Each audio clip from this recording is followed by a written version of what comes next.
سبيل جعفر تميز كاظم الغيظ صفاته ولا سجون الطاغي ساعة بدلت سيرة حياته دمعته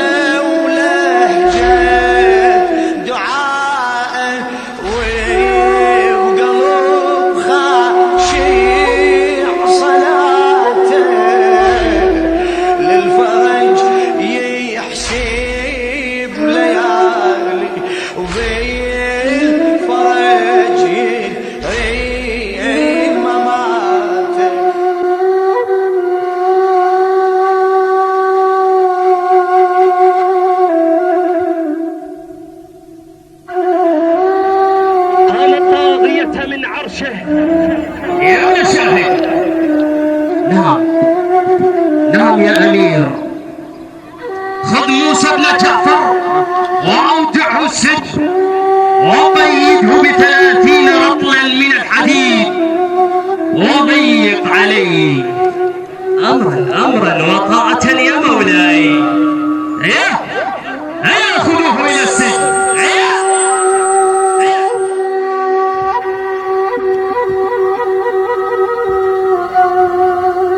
وبعد ذلك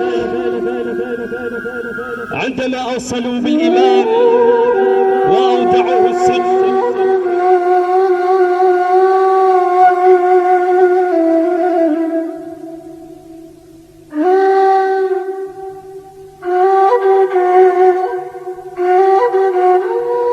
وكان السجان عدوا لآل البيت ناصبيا قاسيا والسجن مظلما موحشا والإمام لا يعرف فيه الليل من النهار والسجان واقفا على باب الطامورة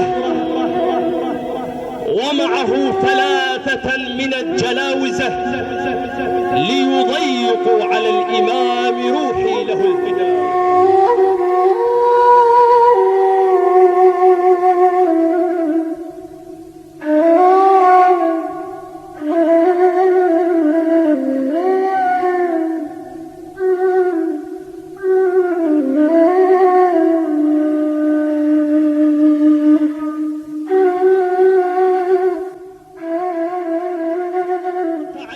إلى السماء وهو يقول: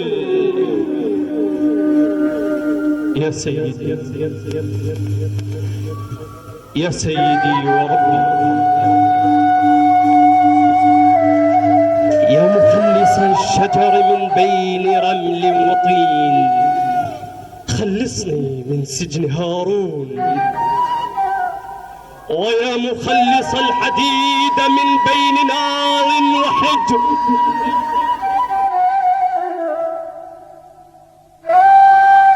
سجن هارون، ويا مخلص اللبن من بين فرث ودم،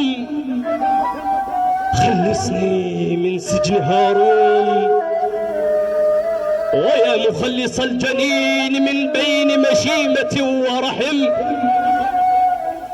خلصني من سجن هارون، ويا مخلص الروح من بين الأحشاء والأمعاء،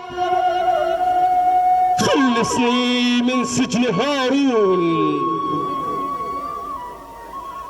ظل جار وهضم يجرع من عداه، والله يا موالي يا غيور اسمع ايش يقول مولاك. ظل جار وهضم يجرع من عداه، وكل عامل رشيد بسجن وداه، والله كل عام بسجن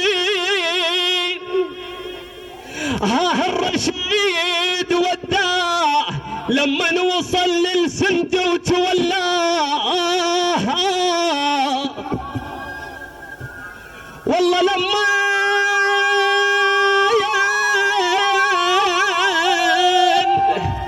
لما وصل للسند وتولاه دب بسجن مثل اللي المظلم، والله دب بسجن مثل اللي المظلم.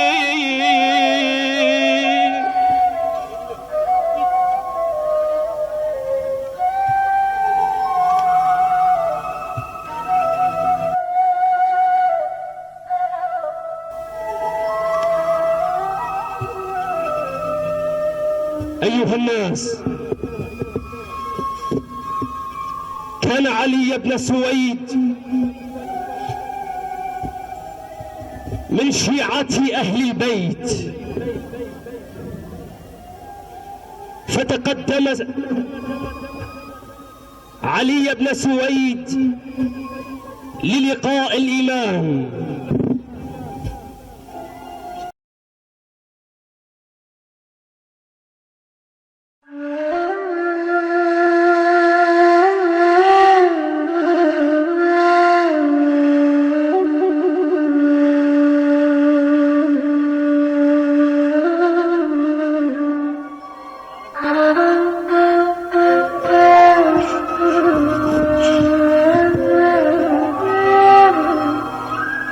فعندما تقدم ابن سويد فقال له الحرس توقف.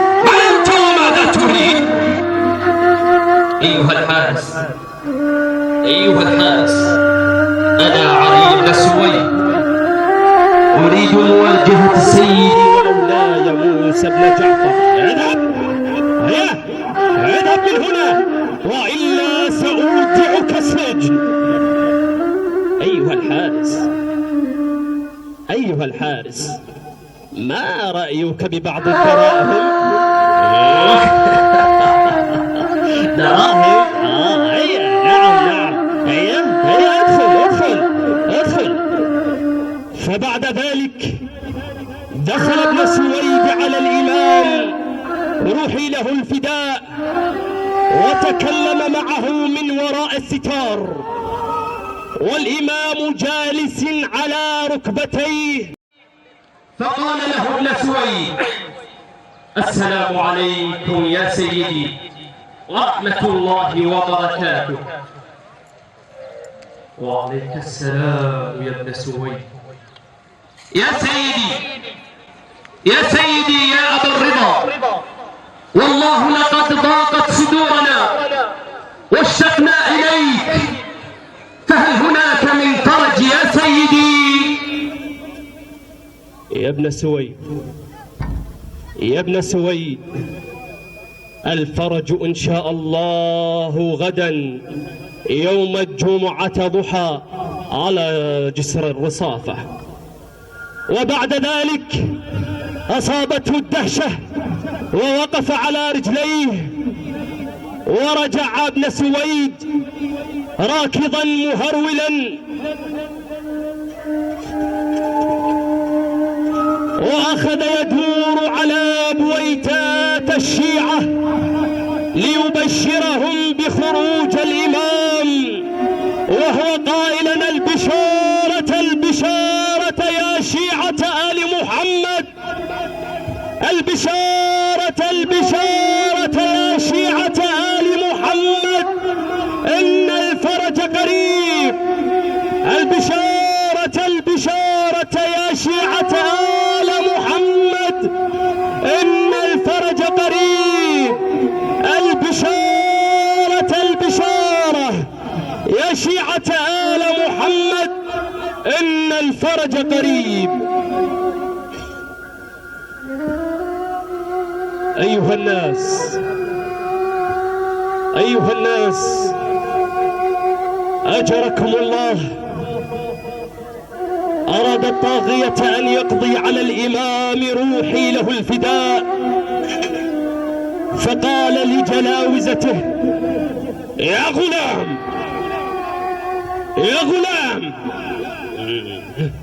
نعم يا سيدي، ائتوني بطبق فيه رطب. سمعا وطاعة يا مولاي.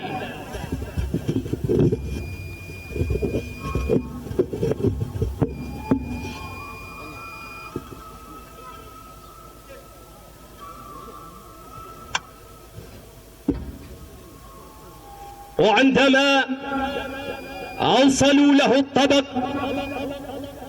أبلغهم بالسم القاتل، وهو يحاوره بصوت خافت، وقال الطاغية لغلامه: يا غلام خذ هذا الطبق وأرسله إلى السندي. سمعا وطاعة يا مولاي.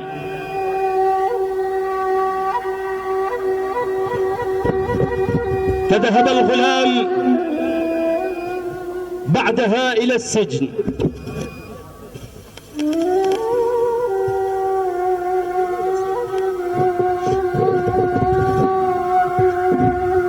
وعندما وصل الغلام ومعه 3 من الجلاوزة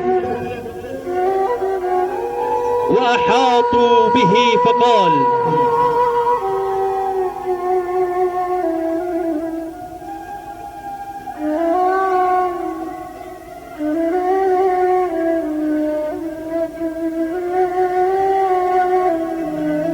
إني أنعى نفسي، لا جازع ولا نادم من قضاء الله. ولما وصل الغلام إلى السندي وأبلغه طلب الرشيد، أخذ السندي الرطب وأدخله على الإمام.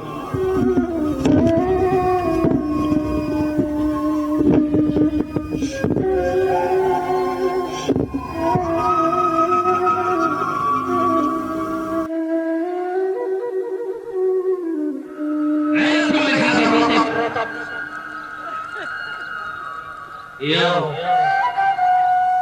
يا رب يا رب، لو أكلت قبل اليوم لأعنت على نفسي. فبعد ذلك تناول الإمام روحي له الفداء رطبة واحدة، ثم ناول الثانية والثالثة، ثم ناول الرابعة تلو الخامسة والسادسة، ثم السابعة، ثم امتنع الإمام عن أكل الرطب واكتفى ب7. فقال له السندي: يزد على ذلك. فرمقه الإمام بطرفه وقال له: حسبك يا ابن شاهق، حسبك يا ابن شاهق، قد بلغت ما تريد. فبعد ذلك أخذ السم يسري في جسد الإمام روحي له فداء، وأخذ يعاني من شدة الألم.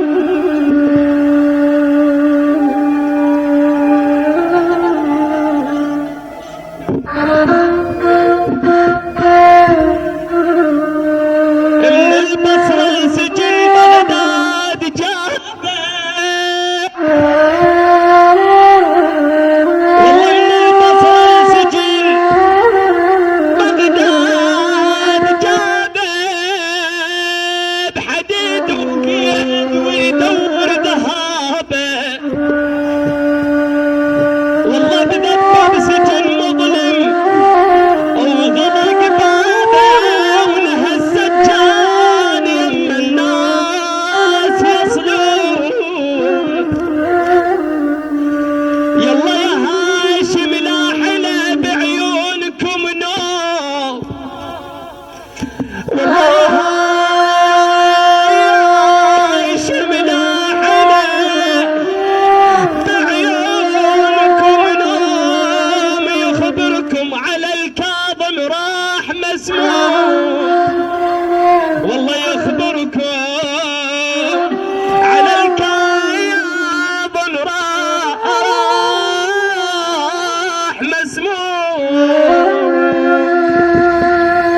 إمام الرافضية،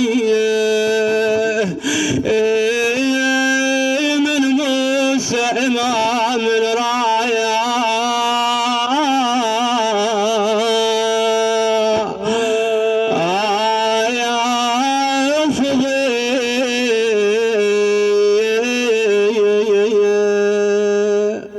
أجركم الله أيها الموالون، أيها الناس. فقال الإمام في لحظاته الأخيرة: أيها الجماعة، أشهد أني صحيح بالظاهر ولكني مسموم، وسأحمر حمرة شديدة وأبيض بعد ذلك، وأمضي إلى رحمة ربي. أجركم الله. وأخذ السم يأخذ ما أخذه في جسد الإيمان. وفي اليوم الثالث انتفخ الإيمان واصفر لونه. فقال الإمام عليه السلام: أيها الجماعة، أيها الجماعة، أيها الجماعة، أنا مجيب. إذا أنا توفيت فأخبر الطاغية بوفاتي. فقال الراوي: إني والله كنت أراقب الإمام عليه السلام وهو يلوح من شدة الألم، وهو مطروح على الأرض ويبحث برجليه. أيها الموالون، أيها المؤمنون، أيها المناصرون لشيعة آل محمد، فبعدها تقطعت أمعاء الإمام وسكن أنينه وأسفل يديه ولد رجليه، وهو يقول ويردد: لا حول ولا قوة إلا بالله العلي العظيم، لا حول ولا قوة إلا بالله العلي العظيم. وفارقت روحه الدنيا. رحم الله من نادى وإماماه وسيداه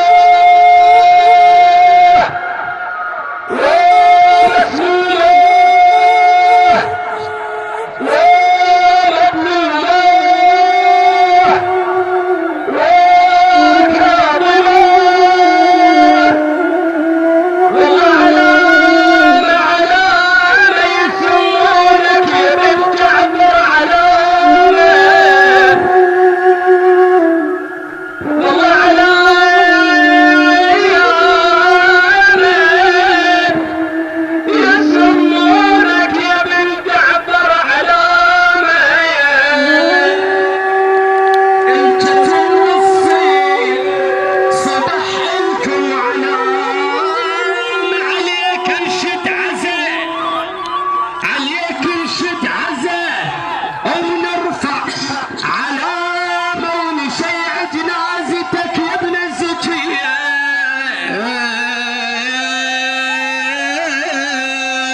ونشيع جنازتك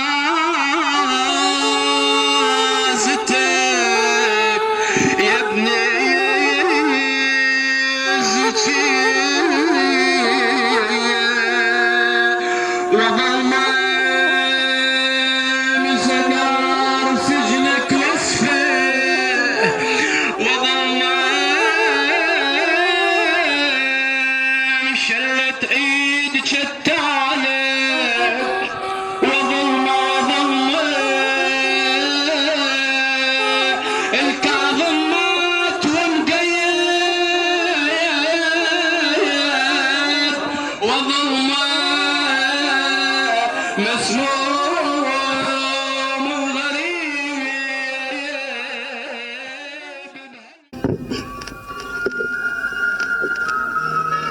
أجركم الله أيها الموالون، أيها المعزون بذكر استشهاد ريحانة رسول الله موسى بن جعفر روحي له الفداء. فعظم الله لكم العزاء، وإن شاء الله مقضية حوائجكم بهذا المصاب الشريف. أيها الناس، أيها الناس، أمر السندي ابن شاهق بحمل الإمام روحي له الفداء. هيا أيها الحراس، احملوا هذه الجثة.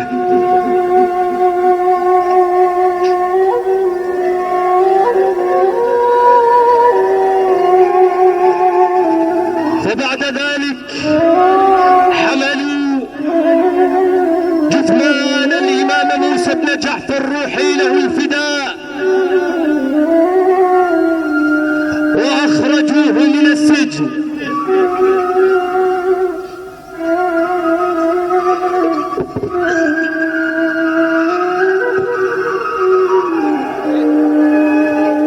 أيها المؤمنون، أيها الموالون،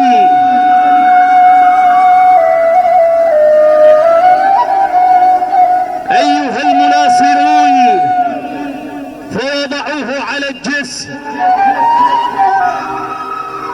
وأخذ أحدهم ينادي عليه:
أيها الناس، هذا إمام الرافضة مات حتف أنفه. هذا من زعمت الرافضة أنه لا يموت.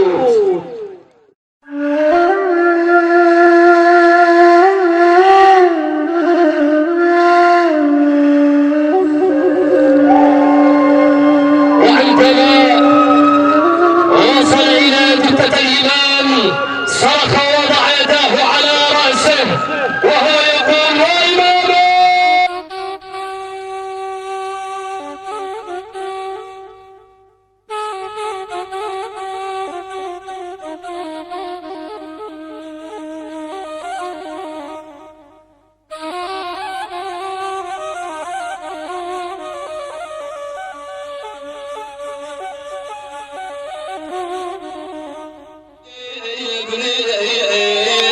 ودار احزان المسموم وظلبني على مصاب الدهر مرتين.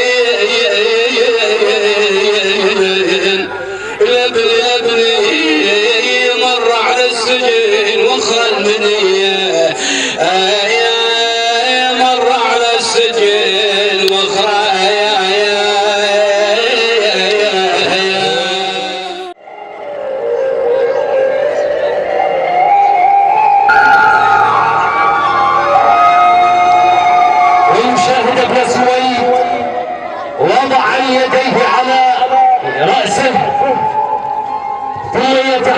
يتحرك بالاتجاه الآخر. ابن سويد يتحرك وراءه ويرصده. أيها الطبيب، أيها الطبيب يا أخ المسيح، ألا ترى علة هذا المسجى؟ يا ابن سويد، يا ابن سويد، دعني أذهب. أقسم عليك بالمسيح والأخوة التي بيننا ألا ما كشفت على هذا المسجى. ويرجع الطبيب مع ابن سويد إلى الإمام روحي له الفداء.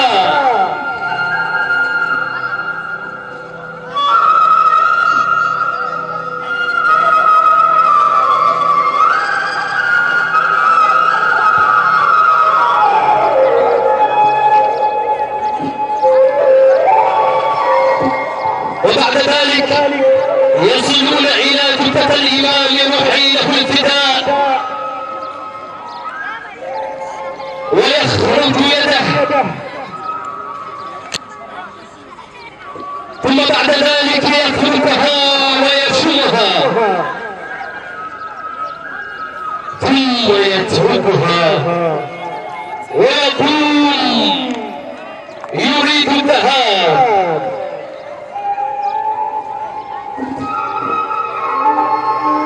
فيتعلق به ابن سويد.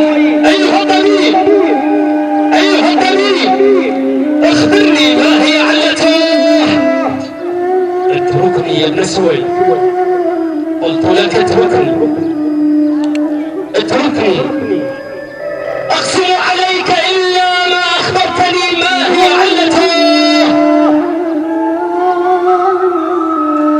هل هو من بلدكم؟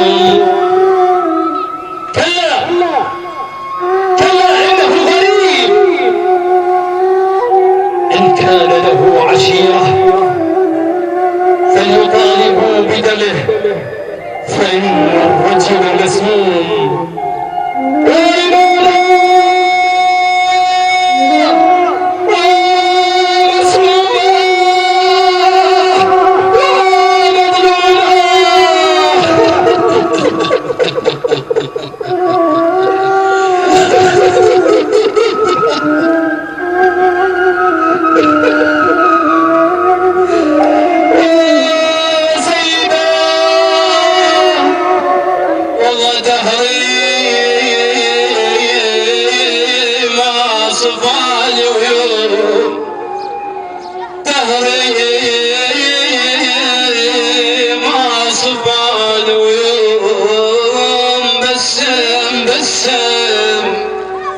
وجسمي من الهضام ينهضم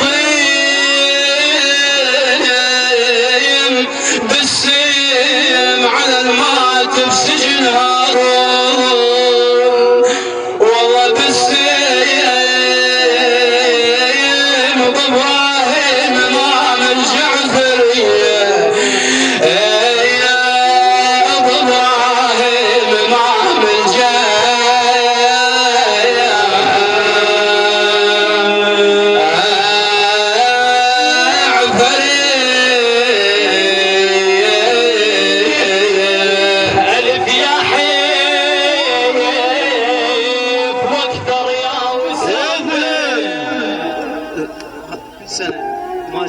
نعم يا سيدي. بغداد تعود بأهلها يا سيدي. يقولون إن شخصا مات في سجن السندي ابن شاهد، وما أخبر الذين يموتون في سجن السندي. أيها الغلام، اذهب واعرف لمن هذه الجنازة. وبعد ذلك يخرج شخصا من مجلس سليمان ويصل إلى الجسر. أرسلني مولاي علي بن سليمان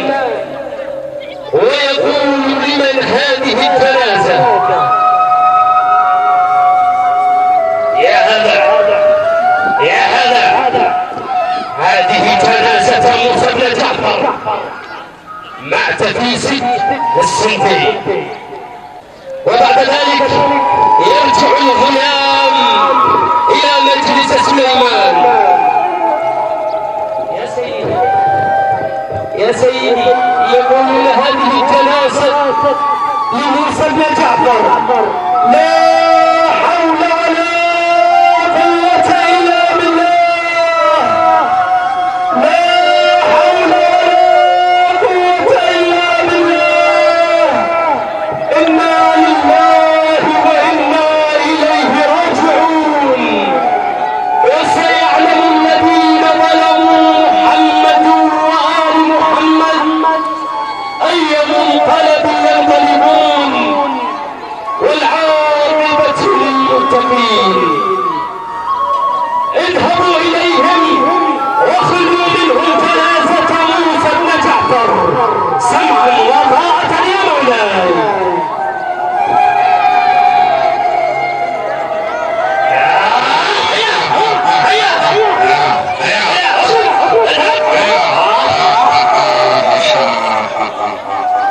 وبعد ذلك يأخذوا بالإمام روحي له الفداء ويرسلونه إلى مجلس سليمان. يمجد بيتين عادل خلشيعة سمعون. يمجد بيتين عادل. موسى بن جعفر تميز كاظم الغيظ بصفاته. ولا سجون الطاغي ساعة بدلت سيرة حياته. دمعته ولهجة دعاءه وبقلب خاشع صلاته. للفرج يحسب ليالي وبالفرج يدري مماته. آيام طامورة الأشرار ظلمتها ليل نهار. ظلمتها ليل نهار. مني الشمس محروم وبيا ذنب ما شاء الله.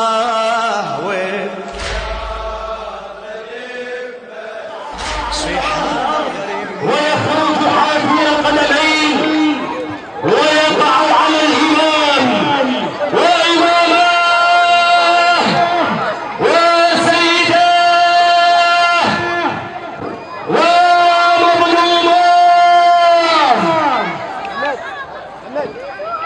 هل يوم هل يوم. وبعد ذلك اكتملوا من غسل الإمام روحي له الفداء وتكفيره. وبعد ذلك أتوا بتابوت المنية بتابوت إمامكم موسى بن جعفر روحي له الفداء. بتابوت قاضي حوائجكم وإمامكم موسى بن جعفر. وتوضع بها كتمان الإمام روحي له الفداء. وبعد ذلك قاموا بوضع قطعة خضراء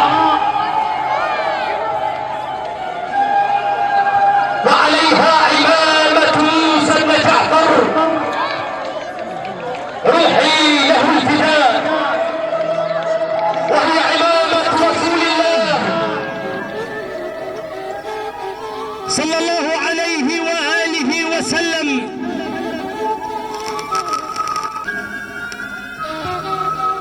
ويتقدم سليمان إماما للصلاة على كتمان الإمام موسى بن جعفر روحي له الفداء. الله أكبر. يتفرغ سليمان ومن معه ويأمرهم بالتقدم بحمل نعش الإمام عليه السلام، ويتقدمهم سليمان بدون عمامة وحافي القدمين وهو ينادي: أيها الناس، أيها الناس، أيها الناس، هذه جنازة الطيب ابن الطيب موسى بن جعفر. أيها الناس، أيها الناس، هذه جنازة الطيب ابن الطيب موسى بن جعفر. هذه جنازة